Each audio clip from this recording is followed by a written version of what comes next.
بسم اللہ الرحمن الرحیم۔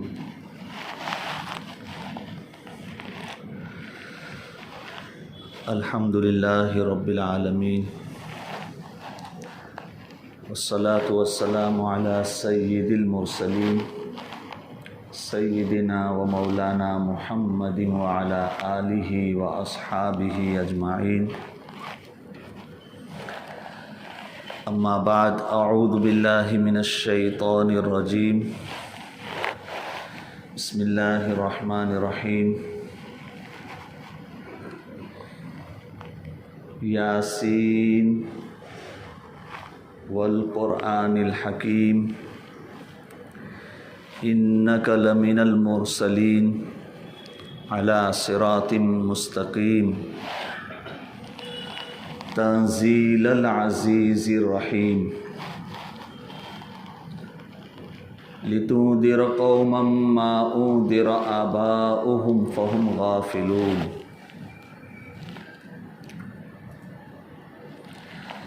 صدق اللہ العظیم وصدق رسولہ النبی الکریم، ونحن علی ذلک لمن الشاہدین والشاکرین، والحمد للہ رب العالمین۔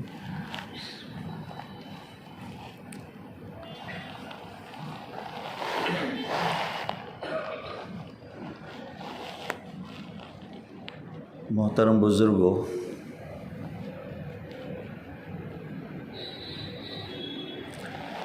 اللہ رب العزت نے انسانوں کی ہدایت کے لیے اپنی کتابیں نازل فرمائیں۔ بہت ساری کتابیں اللہ نے نازل فرمائی، بہت سارے صحیفے اللہ نے اتارے۔ 4 مشہور کتابیں تورات، زبور، انجیل اور قرآن کریم۔ اللہ رب العزت نے قرآن کریم کو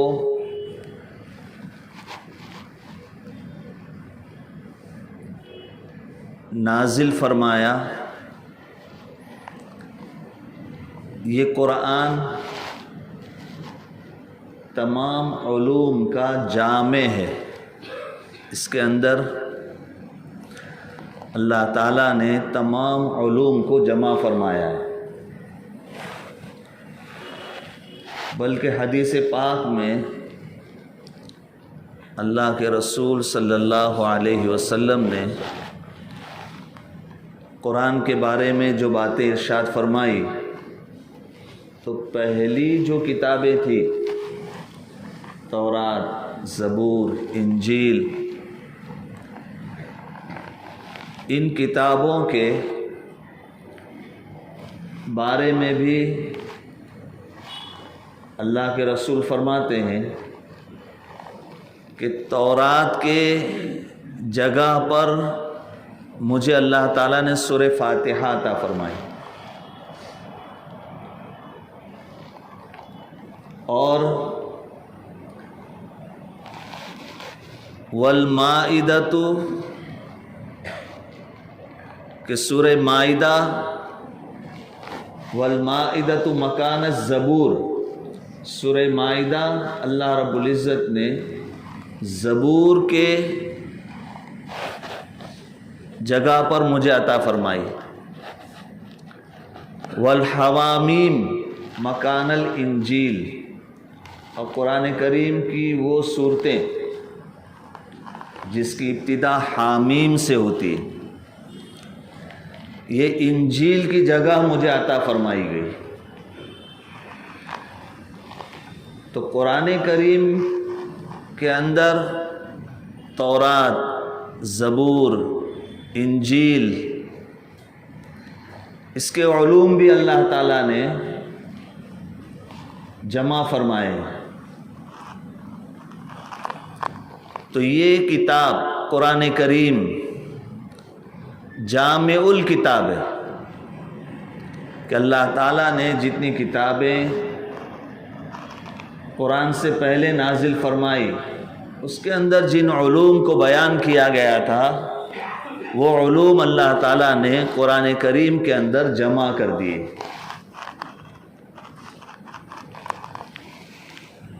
تورات کے بارے میں یوں آتا ہے کہ اللہ رب العزت نے اس کو خود لکھا اور وہ تختیاں حضرت موسیٰ علیہ السلام کو عطا فرمائی۔ قرآن کریم وہ کتاب ہے کہ جس کو اللہ تعالیٰ نے خود پڑھا، یہ اللہ کا کلام ہے جسے اللہ نے خود پڑھا ہے۔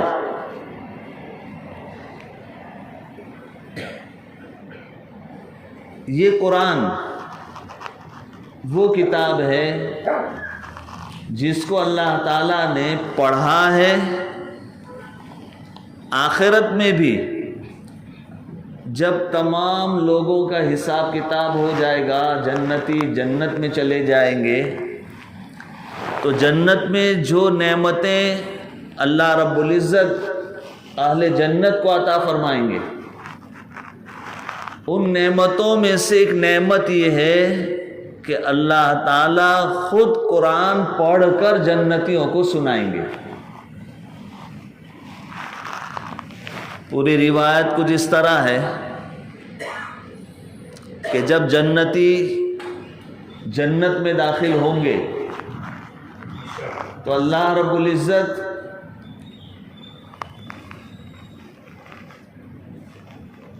حوروں سے کہیں گے، جنت کی حوروں سے کہیں گے کہ تم ان کو سناؤ۔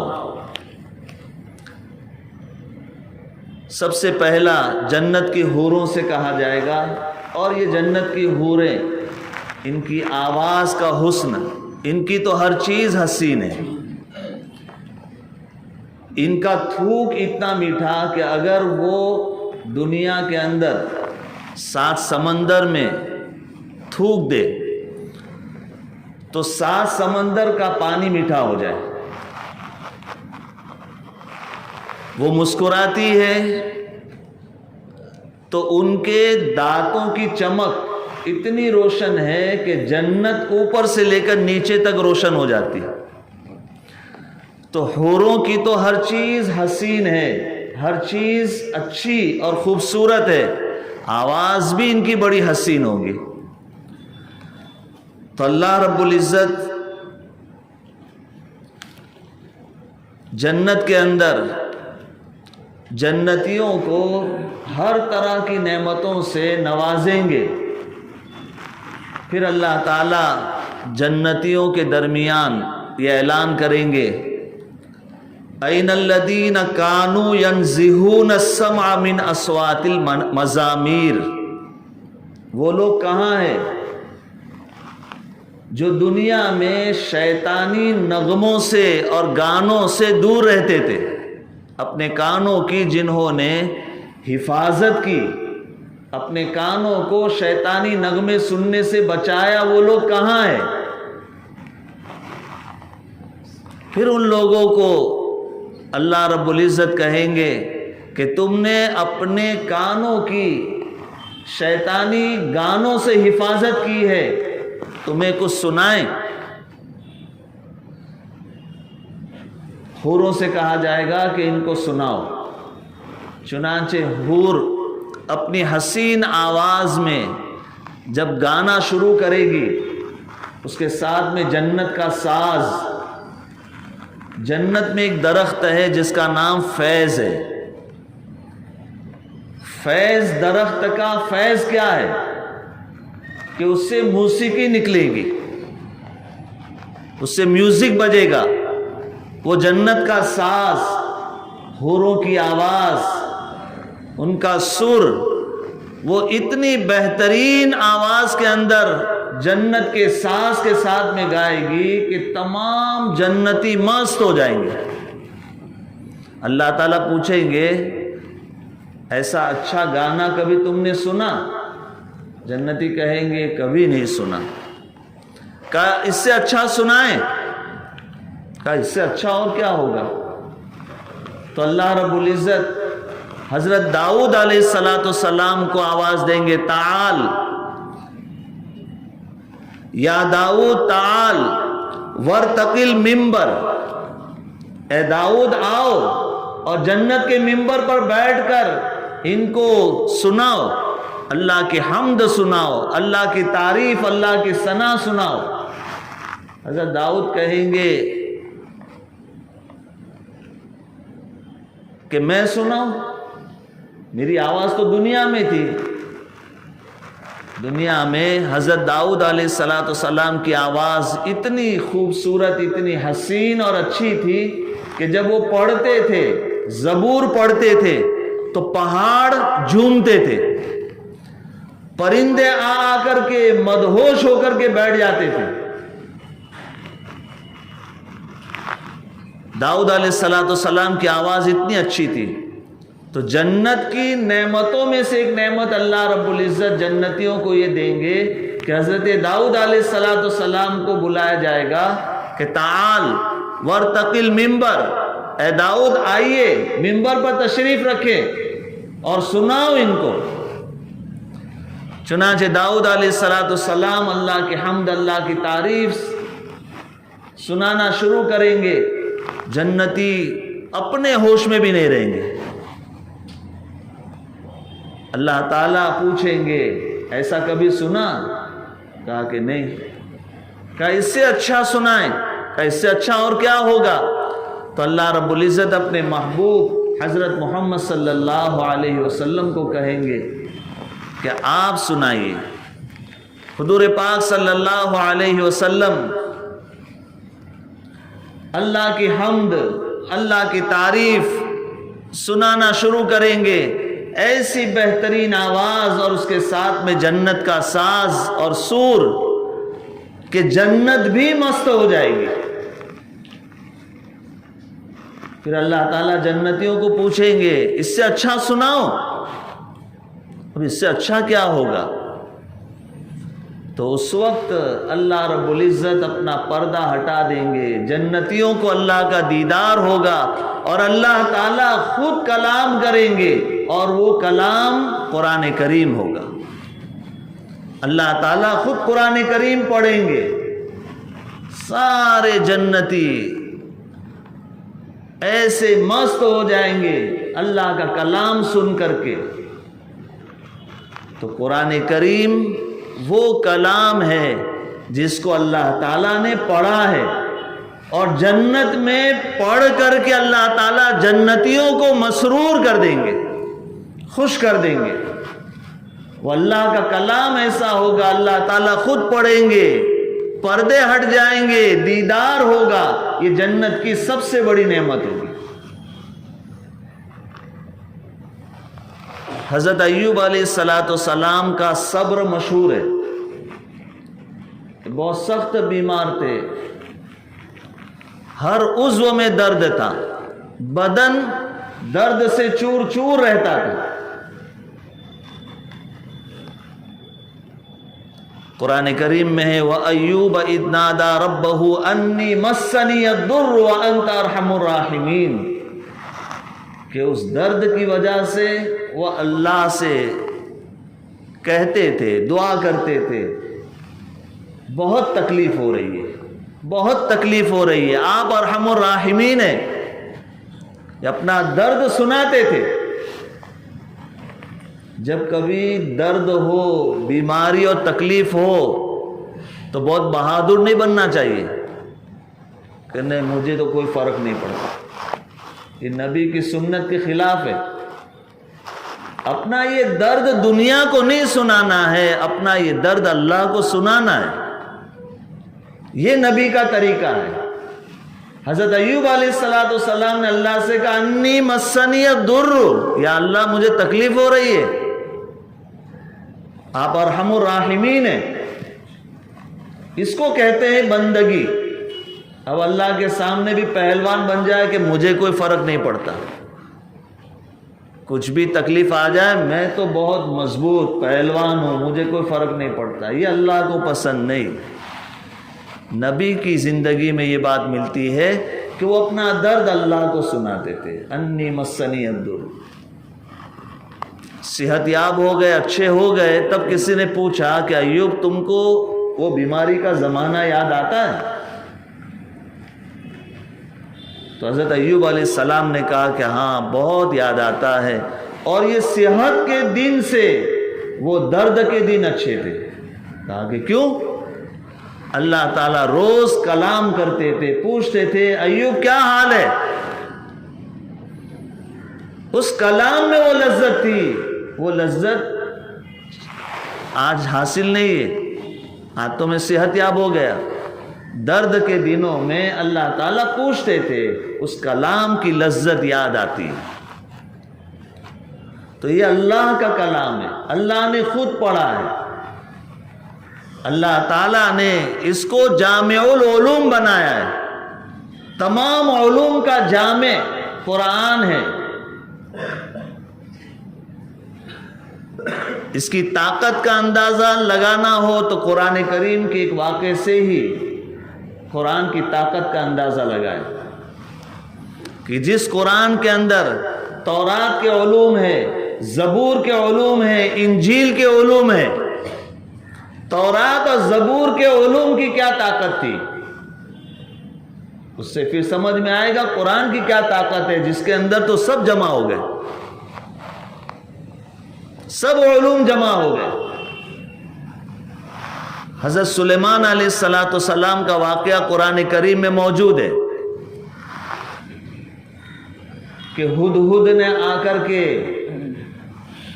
بلقیس کے حالات بتائے کہ وہاں پر ایک ملکہ کو میں نے دیکھا اور اس کے یہ حالات ہے، اس کا ایسا تخت ہے، اس کی ایسی بادشاہت ہے۔ تو حضرت سلیمان علیہ السلام نے اس کو خط لکھا، انہ من سلیمان و انہ بسم اللہ الرحمن الرحیم اللہ تعلوا علی واتونی مسلمین، کہ آ جاؤ ہمارے پاس فرما بردار بن کر، سرنڈر ہو کر حاضر ہو جاؤ۔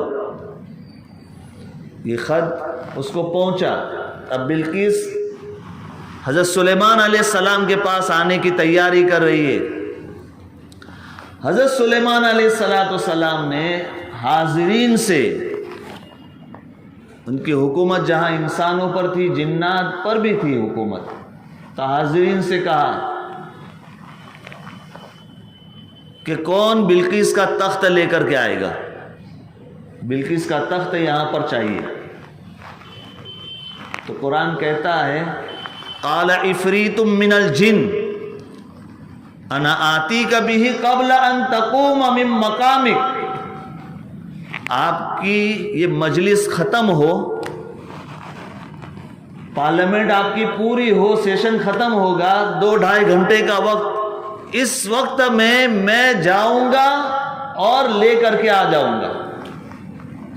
مفسرین نے لکھا ہے کہ عفریت پاورفل طاقت کو کہتے ہیں، پاور کو۔ جیسے آج جتنی بھی سائنس اور ٹیکنالوجی آگے بڑھ رہی ہے تو بہت پاورفل چیزیں جو ہے انسانوں کے سامنے آئی۔ ایٹم بم تو چھوٹی سی چیز اور اس سے اتنا بڑا دھماکہ اور اتنی ہلاکت ہوتی ہے، اتنی بربادی۔ تو ٹیکنالوجی کے دور میں جتنی چیزیں پاور بن کر کے سامنے آئی ہے اس کو آپ عفریت کہہ سکتے ہیں، ایک قوت اور ایک طاقت۔ تو جن کی ایک طاقت اس کے پاس تھی کہ 3000 کلومیٹر کا فاصلہ ہے یمن، سلیمان علیہ السلام کی جہاں پارلیمنٹ ہے وہاں سے 3000 کلومیٹر جانا ہے، 3000 کلومیٹر آنا ہے، اور اس نے کہا کہ میں 2-2.5 گھنٹے میں جو ہے لے کر کے حاضر کر دوں گا۔ اتنی طاقت۔ دوسرے نے کہا قال الذي عنده علم من الكتاب انا آتيك به قبل ان يرتد اليك طرفك. اب اس کا نام نہیں لیا، اس کا نام نہیں لیا کہ یہ کون کہہ رہا ہے، اس کی صفت بیان کی، وہ شخص جس کے پاس کتاب کا علم تھا. قال الذی عنده علم من الکتاب، جس کے پاس کتاب کا کچھ علم تھا، پورا علم تو نہیں، جس کے پاس کتاب کا کچھ علم تھا. اس نے یہ کہا کہ پلک جھپکنے میں وہ تخت حاضر کر دوں گا. یہ سائنس والا، یہ ٹیکنالوجی والا، یہ تو یوں کہہ رہا ہے کہ 2-2.5 گھنٹہ تمہاری مجلس ختم ہونے سے پہلے لے آؤں گا، میں جاؤں گا اور لاؤں گا. وہ شخص جس کے پاس کتاب کا علم تھا وہ کہہ رہا ہے کہ پلک جھپکنے میں حاضر کر دوں گا، نہ جاؤں گا نہ آؤں گا. کہا لاؤ، حاضر کرو. کیسے؟ کہ اپنی بائیں طرف دیکھو. بائیں طرف دیکھا تو بلقیس کا تخت حاضر تھا. یہ کون سی قوت تھی؟ الذی عنده علم من الکتاب، جس کے پاس کتاب کا علم تھا. اب اس وقت کتاب تورات اور زبور، 2 کتاب. انجیل تو حضرت عیسیٰ علیہ السلام پر نازل ہوئی. سلیمان علیہ السلام کے وقت میں 2 کتابیں، تورات اور زبور. اس کا علم اس کے پاس تھا. اس نے اس علم کی قوت اور طاقت بتائی کہ نہ وہ 3000 کلومیٹر گیا ہے نہ 3000 کلومیٹر آیا ہے.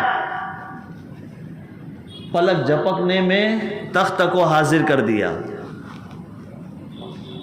اللہ کی کتاب کا علم، اس کی قوت اور اس کی طاقت کا اندازہ اس سے لگائے کہ اللہ رب العزت نے اپنی کتاب کے اندر جو علوم رکھے ہیں، وہ علوم کتنے پاورفل ہے، کتنی طاقت ہے اس کے اندر.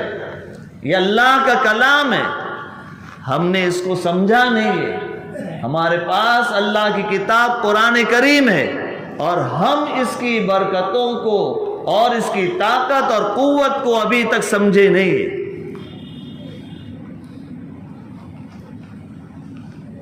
ساری پریشانیوں کا حل، ساری مشکلات کا حل، تمام مصیبتوں کا حل، تمام بیماریوں سے شفا، تمام اندھیریوں کے مقابلے میں روشن چراغ اللہ نے قرآن کو بنایا ہے.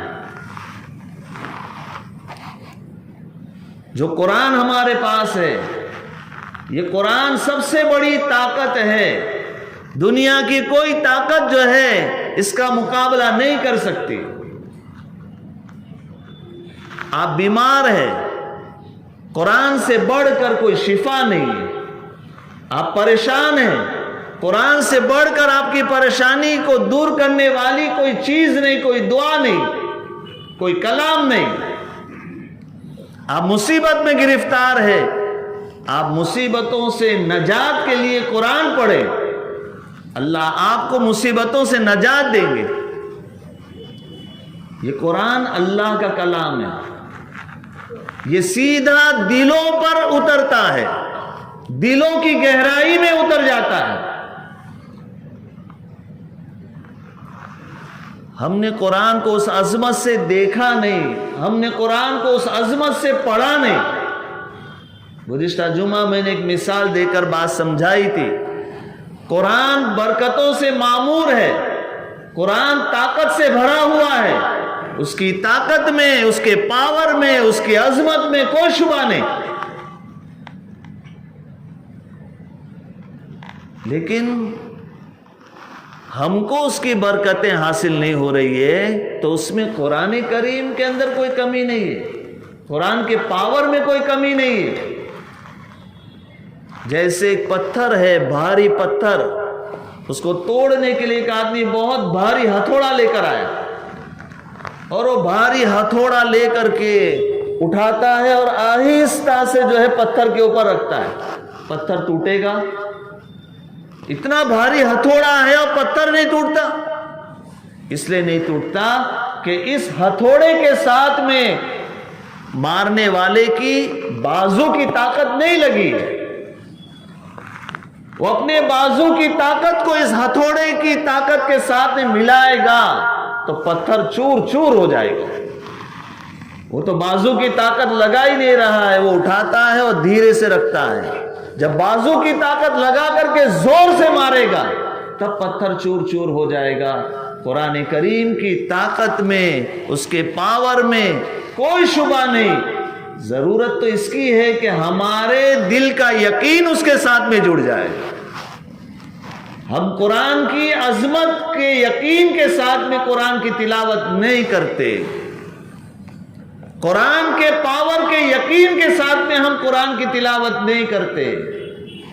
اگر اس پاور کے یقین کے ساتھ میں قرآن کی تلاوت ہوگی تو قرآن وہی پاور بتائے گا۔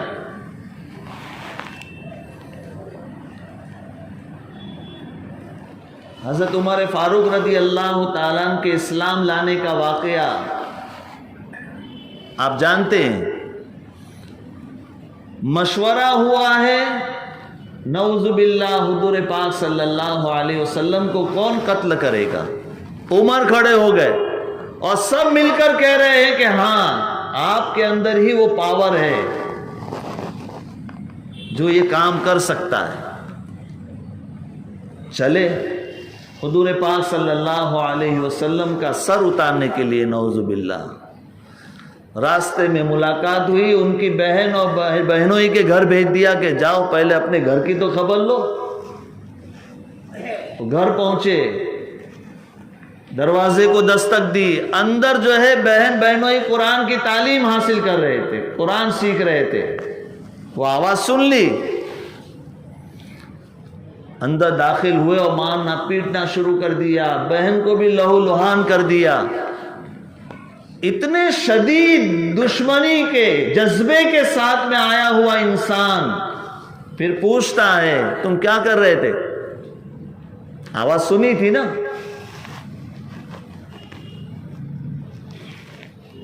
بتا دیا بہن نے کہ ہم کیا کر رہے تھے۔ تو کہا مجھے بھی ذرا پڑھاؤ۔ کہا کہ تم نہیں اس کو ہاتھ لگا سکتے۔ غسل کیا، نہائے۔ وہ عظمت، قرآن کریم کی وہ عظمت اور اس کا وہ ادب کہ غسل کر کے، نہا کر کے پھر جب قرآن کو سنا ہے، قرآن کو پڑھا ہے تو دل کی دنیا بدل گئی۔ یہ سیدھا دل میں اترتا ہے، دل کی گہرائی میں اترتا ہے، شدید دشمن کو بھی جھکا دے گا۔ حضرت جبیر ابن مطعم رضی اللہ تعالیٰ عنہ مدینہ منورہ حاضر ہوئے، مغرب کی نماز چل رہی تھی۔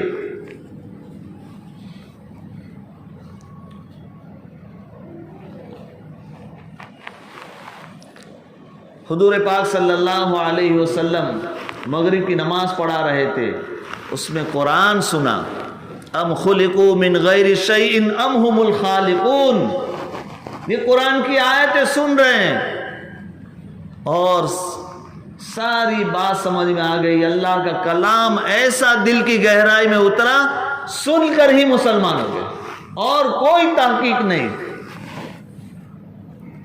ایک بدو آیا اور حضور پاک صلی اللہ علیہ وسلم قرآن کی تلاوت کر رہے تھے۔ فاصدع بما تؤمر انا کفیناک المستہزئین تک یہ قرآن کی تلاوت اس نے سنی تو سجدے میں گر گیا۔ لوگوں نے پوچھا تو کس کو سجدہ کر رہا ہے؟ اس بدو نے بتایا کہ اس کلام کو سجدہ کر رہا ہوں۔ وہ تو مسلمان نہیں ہوا تھا، وہ تو صرف اللہ کے اس کلام کو جب اس نے سنا تو اس کے دل کے اندر وہ ہیبت طاری ہو گئی کہ وہ فوراً سجدے میں گر گیا۔ لوگوں کو بتا رہا ہے میں اس کلام کو سجدہ کر رہا ہوں۔ وہ کلام قرآن کریم اللہ رب العزت نے ہمیں عطا فرمایا ہے۔ یہ قرآن کریم جس نے بھی سینے سے لگایا، جس نے بھی اسے اپنی زندگی میں بسایا، وہ مالا مال ہو گیا۔ دنیا میں بھی آباد ہو گیا، قبر میں بھی آباد ہو گیا، آخرت میں بھی مالا مال ہوگا۔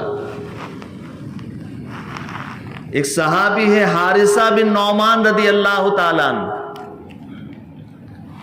حضور پاک صلی اللہ علیہ وسلم ان سے پوچھتے ہیں کیا بات ہے، میں نے تمہارے قرآن کے پڑھنے کی آواز جنت میں سنی، جنت میں آواز آ رہی ہے، کون پڑھ رہا ہے؟ کہ حارثہ بن نعمان کی آواز ہے، جنت میں تلاوت۔ حدیث میں آتا ہے کہ حارثہ بن نعمان کو یہ جو اعزاز حاصل ہوا تھا کہ جنت میں ان کی آواز اللہ کے رسول صلی اللہ علیہ وسلم سن رہے ہیں، اس لیے یہ اعزاز ملا کہ وہ والدہ کی خوب خدمت کرتے تھے، امی کی خوب خدمت کرتے تھے۔ یہ اعزاز اللہ تعالیٰ نے اس لیے دیا کہ حارثہ بن نعمان کی آواز آ رہی ہے قرآن کی تلاوت کی جنت کے اندر۔ اور آپ نے فضائل قرآن میں یہ واقعہ سنا ہوگا کہ قبر کے پاس کچھ لوگوں نے قیام کیا تو اندر سے کسی کے سورہ ملک پڑھنے کی آواز آ رہی ہے، قبر میں پڑھنے کی اجازت، سورہ ملک۔ قرآن کے ساتھ میں لگاؤ تھا، قرآن کے ساتھ میں محبت تھی، قرآن کی تلاوت کا وہ اہتمام زندگی میں تھا ان کے۔ اللہ رب العزت نے دنیا میں بھی ان کو نوازا، قبر میں بھی نوازا، اور جنت میں بھی نوازیں گے، جنت میں بھی اعزاز دیا جائے گا کہ صاحب قرآن سے کہا جائے گا کہ پڑھو، اور جنت کے درجے پر چڑھتے چلے جاؤ، جہاں تمہاری آخری آیت وہاں تمہارا ٹھکانہ، جیسے تم دنیا میں پڑھتے تھے ویسا تلاوت کرو، جنت کے درجوں کو چڑھتے چلے جاؤ۔ قرآن سے اللہ رب العزت دنیا بھی بنا دیتے ہیں، آخرت بھی بنا دیتے ہیں۔ جو بہت زیادہ قرآن کی تلاوت کرتا ہے، قبر کی مٹی بھی اس کے بدن کو نہیں کھاتی۔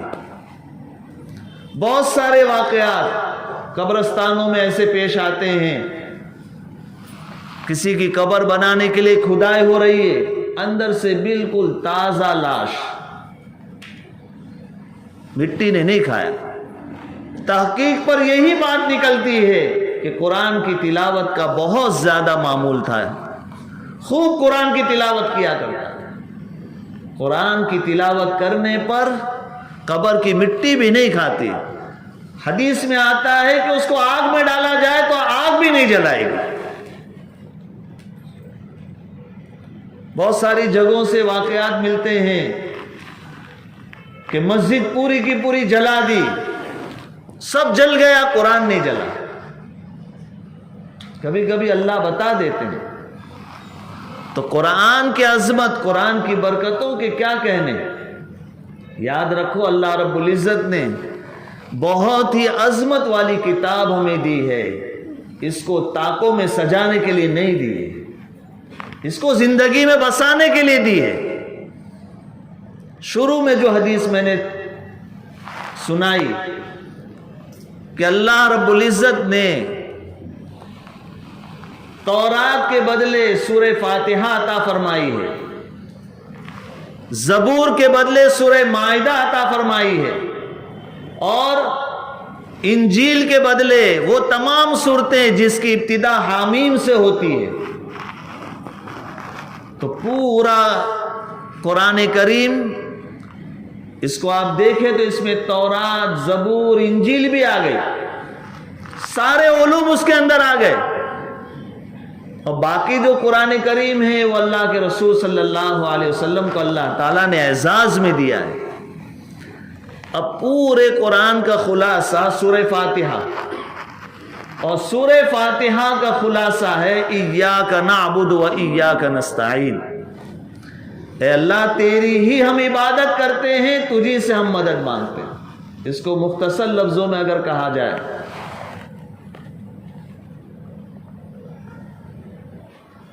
تو اللہ کے لیے جینا، ایاک نعبد، تیری ہی ہم عبادت کرتے ہیں. اللہ ہی کے لیے جینا اور اللہ ہی سے مانگنا، اللہ ہی کے لیے جینا اور اللہ ہی سے مانگنا، اس چیز کو اگر کوئی آدمی اپنی زندگی کا اصول بنا لے، زندگی جو اللہ کو پسند ہے وہی زندگی میں گزاروں گا، اور زندگی میں جو کچھ بھی مانگنا ہے اللہ ہی سے مانگوں گا، اگر اس پر آ گیا تو مالا مال ہو جائے گا، اور اس نے قرآن کی جو تعلیم ہے اس تعلیم کے اوپر عمل کر لیا. آپ دیکھیں بات مختصر سی ہے، مگر اللہ جس زندگی کو چاہتے ہیں وہ زندگی جینا اور اللہ ہی سے مانگنا، یہ پورے قرآن کی تعلیم کا خلاصہ. اللہ کرے کہ یہ زندگی اللہ رب العزت ہمیں عطا فرما دے. قرآن کی جتنی تلاوت ہوگی، قرآن کی جتنی تلاوت ہوگی اتنا ہی قرآن کا نور دلوں میں اترے گا، اتنا ہی قرآن کی برکتیں زندگی میں آئے گی. یہ تو ہونا چاہیے کہ ہم قرآن کو سمجھنے والے بن جائیں، قرآن کے علوم کو حاصل کرنے والے بن جائیں. دنیا کی دولت حاصل کرنے کے لیے ہم نے کیا کیا نہیں سیکھا، کتنے علوم سیکھے، کتنی زبانیں سیکھی. کیا اللہ کی رضا حاصل کرنے کے لیے قرآن کے علوم نہیں سیکھنا چاہیے؟ قرآن کی تلاوت بھی اب تو جو ہے مسلمان صحیح طریقے سے نہیں کرتے. قرآن کو سمجھنا یہ تو آگے کی چیز ہے، قرآن کو پڑھنا، اس قرآن کی تلاوت کی تعلیم بھی حاصل نہیں کرتے. قرآن کی تلاوت مسلمانوں میں عام ہو جانی چاہیے. جتنا قرآن پڑھا جائے گا اتنا ہی مصیبتوں سے نجات، اتنی ہی برکتوں کا نزول، اتنی ہی اللہ کی رحمتوں کا نزول ہوگا.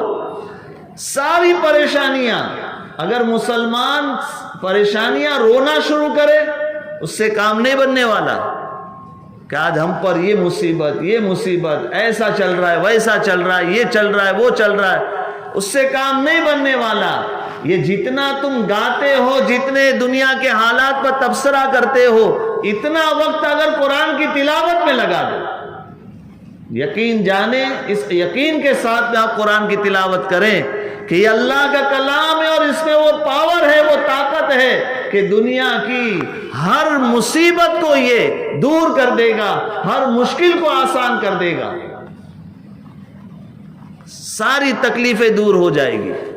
اس یقین کے ساتھ میں قرآن کو خوب پڑھا جا رہا ہے، پوری امت مل کر کے قرآن پڑھتی ہے تو امت پر یہ حالات نہیں رہیں گی، مصیبتیں، مشکلات نہیں رہیں گی. اللہ رب العزت نے اپنے کلام کے اندر وہ طاقت رکھی ہے، وہ پاور رکھا ہے، تو پوری مسلم قوم مل کر کے قرآن کی تلاوت شروع کرے. لیکن بہت سارے وہ ہیں جن کو قرآن پڑھنا بھی نہیں آتا، تو ان کو ضرورت ہے اس بات کی کہ قرآن پڑھنا سیکھے. اب وہ یہ سمجھتے ہیں کہ اب ہماری عمر کہاں ہے. کیا صحابہ کرام سب کے سب 4-5 سال کے تھے، 10 سال کے تھے اور مسلمان ہوئے تھے؟ اللہ کے رسول حضرت محمد صلی اللہ علیہ وسلم کا ایک فرض منصبی قرآن کی تعلیم دینا، قرآن کی تلاوت، یہ ایک ذمہ داری تھی. تو وہ صحابہ کرام سب کے سب بچے تھے کیا جن کو اللہ کے رسول صلی اللہ علیہ وسلم قرآن کی تعلیم دیتے تھے؟ کوئی 50 سال مسلمان ہوا، کوئی 40 سال مسلمان ہوا، کوئی 60 سال مسلمان ہوا. اور صفہ مدرسے میں جو وہاں رہ کر کے تعلیم حاصل کرتے تھے وہ کیا سب بچے تھے؟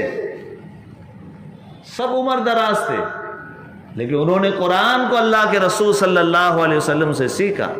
اس لیے یہ عذر نہیں چلے گا کہ اب ہماری عمر کہاں ہے پڑھنے کی، یہ عذر نہیں چلے گا. اور اللہ کے رسول صلی اللہ علیہ وسلم نے تو یہ بشارت بھی سنائی کہ آپ سیکھنا شروع کریں، سیکھتے سیکھتے اگر موت آ گئی اللہ رب العزت اس تعلیم کے مکمل کرنے کا انتظام قبر میں کریں گے. آپ اپنا کام کریں, آپ اپنا کام شروع کریں. مکمل کرانا یہ اللہ نے اپنے ذمے لیا ہے. تو یہ عذر نہیں چلے گا کہ اب تو ہماری عمر بھی نہیں, ہمارے زمانے میں ایسے مدرسے بھی نہیں تھے, ہمارے زمانے میں ایسے پڑھانے والے بھی نہیں تھے. اب کیا, اب تو ہماری عمر ہو گیا, پڑھنے کی تھوڑی عمر ہے. یہ عذر نہیں چلے گا. قرآن کی تعلیم حاصل کرے, قرآن پڑھنا سیکھے, اور جن لوگوں نے پڑھا ہے وہ پڑھنا شروع کرے. اب وہ بھی یہ عذر کرنے بیٹھ جاتے اب تو ہم بھول گئے, بہت اٹک اٹک کے پڑھتے. حدیث میں آتا ہے جو اٹک اٹک کے پڑھتا ہے اس کو ڈبل ثواب ملتا ہے. ایک تو قرآن کی تلاوت کا اجر اور ثواب, اور دوسرا اس اٹکنے پر جو اسے تکلیف ہو رہی ہے اس تکلیف پر بھی اس کو ثواب مل رہا ہے. تو آپ اٹک اٹک کر پڑھ رہے تب بھی پڑھیں, اور تعلیم بھی حاصل کرے کہ غلط نہ ہو جائے. صحیح قرآن پڑھنا, اور پڑھتے رہے قرآن کی تلاوت کو اپنی زندگی کا معمول بنائیں. 2 ہفتے سے میں زور دے رہا ہوں قرآن کی تلاوت کے اوپر, اس لیے کہ یہ چیز امت میں سے ختم ہو گئی. بچے مدرسے میں آپ قرآن کی تعلیم کے لیے بھیجتے ہیں, ان بچوں کو بھی ہم نے گزشتہ ہفتے کہا ہے کہ آپ گھر میں قرآن کی تلاوت زور سے کریں. آپ کے گھروں سے قرآن کی تلاوت کی آواز سنائی دینی چاہیے. آج آپ گلیوں سے گزرتے ہوئے گھروں سے ٹی وی کی ہی آواز سنتے ہیں. اور آپ کو میں ایک چیز کی طرف متنبہ کرتا ہوں, جن پروگراموں کو آپ سیریل سمجھ کر کے دیکھتے ہیں اس میں اکثر حصہ بھجن کا اور پوجا کا ہوتا ہے. اس کی اکثر میوزک جو بیک ٹریک میں بجتی ہے وہ بھجن کا حصہ ہوتا ہے. آپ کیا سمجھتے ہیں یہ تمام کے تمام جادو ہے. میوزک سے جادو, بھجن سے جادو, یہ سب جادو ہے. آپ تو ایسا سمجھتے گھنٹی بج رہی ہے نا, تو آپ سے تھالیاں یوں ہی نہیں بجوائی گئی تھی, آپ سے روشنی اسی ایسے ہی بیکار نہیں روشن کروائی گئی تھی. وہ سب کا سب جادو کا حصہ ہوتا ہے. آپ کے گھر میں جادو بجتا ہے, بھجن بجتا ہے, گھر والے سمجھتے کتنا اچھا سیریل چل رہا ہے. اس کی نحوست ساری گھروں کے اندر بیٹھی ہوئی ہے, گھر گھر پریشان ہے. وجہ اور بنیاد اگر آپ کو سمجھنا ہے تو یہ ہے, جادو رنگ کا ہوتا ہے, جادو آواز کا ہوتا ہے, جادو منتر کا ہوتا ہے. آپ اس کو سمجھے, آپ اس کو محسوس کریں. آپ کی گھر کی ساری پریشانیوں کی بنیاد یہ ہے. اپنے گھروں میں تلاوت کو بلند کیجئے, تلاوت کی آواز کو بلند کیجئے. صحابہ کرام امن اور سکون کی زندگی گزارتے تھے. ہمارا امن کہاں غارت ہو گیا؟ کلمہ تو ہم نے بھی پڑھا ہے, انہوں نے بھی پڑھا تھا. قرآن تو ہمارے پاس بھی ہے, ان کے پاس بھی ہے. وہی دین جس کے نام لیوا وہ تھے, ہم بھی ہیں. وہ سکون کے ساتھ, برکتوں کے ساتھ, قوت اور طاقت کے ساتھ میں تھے. ہم سارے اسباب اور وسائل کے ساتھ بھی کمزور اور ذلیل ہیں. فرق صرف اتنا ہے کہ جب مدینہ کی گلیوں سے کوئی گزرتا تھا تو تہجد کے وقت میں گھر گھر سے تلاوت کی آواز ایسی آتی تھی جیسے شہد کے چھتے کے قریب سے گزرنے والا مکھیوں کی بھنبھناہٹ کی آواز سنتا ہے. ایسی آواز قرآن کی تلاوت کی ہر گھر سے تہجد کے وقت میں آتی تھی. اور ہمارے محلے سے گزرتے ہوئے گھروں سے کون سی آواز آتی ہے؟ یہ فرق ہے, یہ فرق ہے. خدا را ان آوازوں کو بند کیجئے, قرآن کی تلاوت کی آواز کو بلند کیجئے. آپ اپنے بچوں کو بھی پابند کیجئے, گھر میں قرآن کی تلاوت کرو. ہم نے تو کہا ہے بچوں کو, اب گھر پہ دھیان دینا آپ کا کام ہے. آپ ان بچوں کو کہو کہ آپ اپنا سبق یاد کرو, قرآن پڑھو, قرآن پڑھو. قاعدہ پڑھتا ہے اس کو بھی کہو کہ قاعدہ زور سے پڑھ, اس میں بھی قرآن ہی ہے. اس قاعدے کے اندر وہ پڑھتا ہے وجدہ, تو وجدہ قرآن کی آیت ہے, قرآن کا لفظ ہے. سجدہ قرآن کا لفظ ہے. آمنہ قرآن کا لفظ ہے. قاعدہ کر رہا ہے. آپ اپنے بچوں کو پابند کرو کہ اپنا سبق گھر میں پڑھو، زور سے پڑھو. جب یہ تلاوت کی آواز سے گھر معمور ہوگا، آباد ہوگا، اللہ کی رحمت اترے گی، اللہ کی رحمت کے فرشتے اتریں گے. قرآن کے ہر حرف کے ساتھ میں فرشتہ ہے، وہ فرشتہ اس حرف کی تلاوت کے اوپر آسمان سے اترتا ہے. گزشتہ جمعہ میں نے کئی واقعات اس کے سنائے تھے.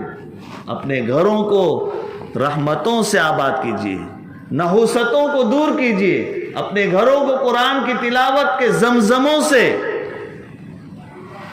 معمور کر لیجئے، آباد کر لیجئے. قرآن کی تلاوت کرے، خوب کرے قرآن کی تلاوت، خوب کرے قرآن کی تلاوت. کسی کے مرنے کا انتظار نہ کرے.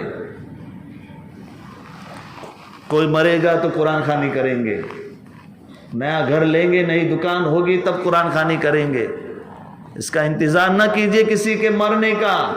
قرآن اللہ رب العزت نے صرف کسی کے مرنے پر پڑھنے کے لیے نہیں اتاری ہے.